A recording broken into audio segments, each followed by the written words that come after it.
தெரிவித்துக் கொள்கிறேன்.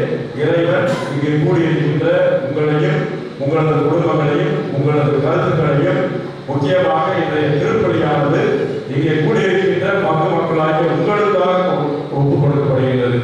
ஆகையினால் கொடுக்கப்பட்ட சில திருப்பலி கருத்துக்கள் 26ஆம் தேதிக்கு வாசிக்கப்படும்.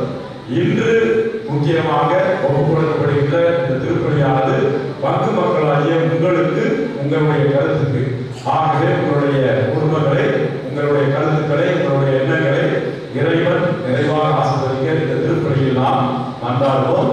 இந்த திருப்பலியை அனுபவத்தில் ஒப்புக் கொடுப்பதற்கு நம்மிடையே தடையாக இருக்கின்ற நம்முடைய பாவங்கள் குறைகள் குற்றங்களை நினைத்து பார்த்து இறைவனுடைய இரக்கத்தையும் மன்னிப்பையும் மன்றாடுவோம்.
எசாயா நூலிலிருந்து வாசகம்.